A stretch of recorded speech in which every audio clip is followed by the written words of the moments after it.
Hello, good people. This is your guy, Mr. Educator, Mr. Communicator, Mr. Free Thinker, coming back at you live once again from the Lone Star State with another edition of the Media Mike Speaks. And yes, the Media Mike is back. Just took a little hiatus, so I had to take care of some things. So, our next topic, as you see here, millions face eviction when moratorium ends.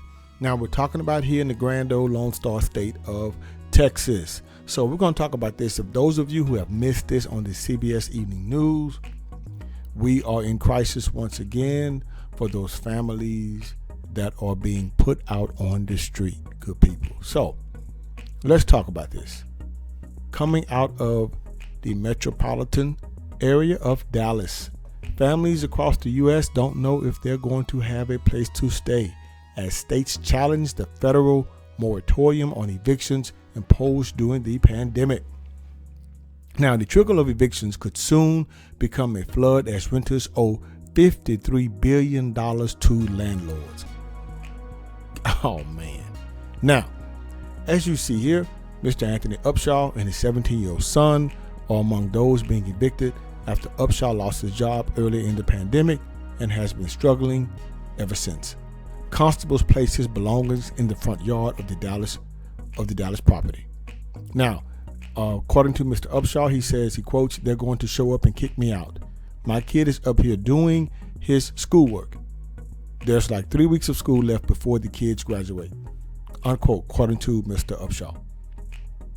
Wow. Now, the Texas Supreme Court lifted the moratorium on evictions on March 31st. The Dallas-Fort Worth area has the third most evictions filings in the country. Wow.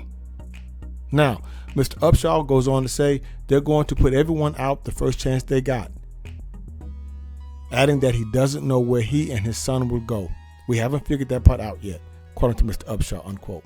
He says, "My goal was to make it to the end of the school year, and then in the summer we can make plans and try to reassess the national situation, getting vaccinated, and then make arrangements to our lives from there.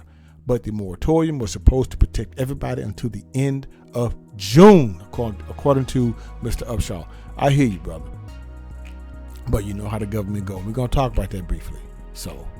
But anyway, this could be the beginning of an expected tsunami of evictions as the nationwide moratorium is lifted on June 30th.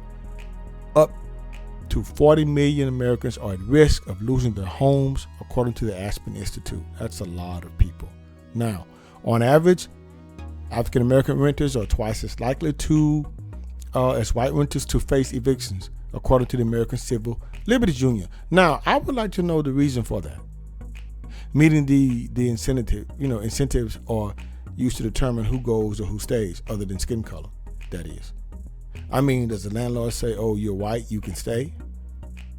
I don't mind losing money"?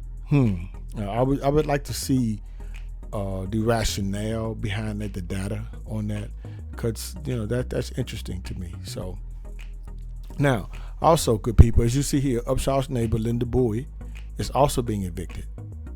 She had 24 hours to vacate the property and find a place to live. She goes on to quote, she says, "I'm worried, but I can't do nothing about it. I can't keep crying over it," she said. Boy also said she would sleep in her son's car because she doesn't have anywhere else to go. Okay, so where's your son, ma'am? And where's he going to sleep?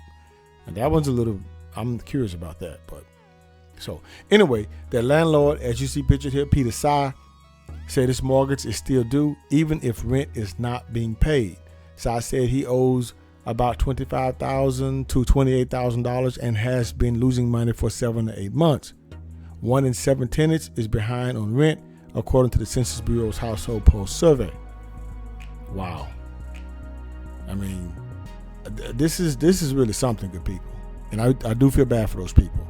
Now, let's go on here and talk about this. We can still show a compassionate side of ourselves when we do these evictions, but we still have to comply with the judge's order, said Chief Deputy Frank Bromley, who works for the Dallas County Constable's Office. Now, good people, if you did not know that, the Constable's Office, Dallas County Constables, Texas Constables, they are used, they do come and evict people.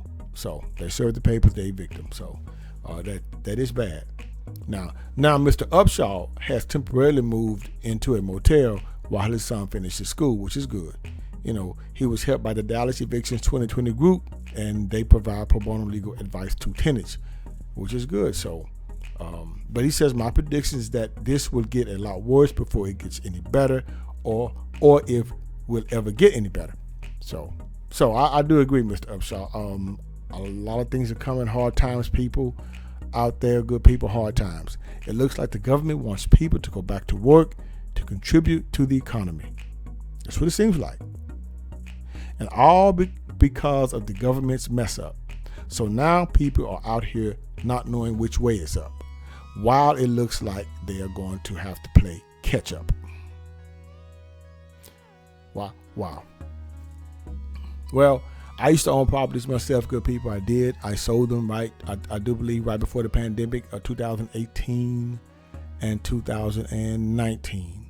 So, I got out just in time because I didn't know that this was coming, and I would have been stuck paying mortgages. So, I'm out of the landlord business. So, unless your property is paid for, I don't know. I advise you to tread lightly. So, anyway. All right, good people, sad to say, but that's it for today. And remember, if you have a bad day, like those people evicted, let's just hope they find a place to stay so that they can be okay. This is your guy, Mr. Educator, Mr. Communicator, Mr. Free Thinker. Subscribe, share, and like to keep me rocking on the mic. Have a good night.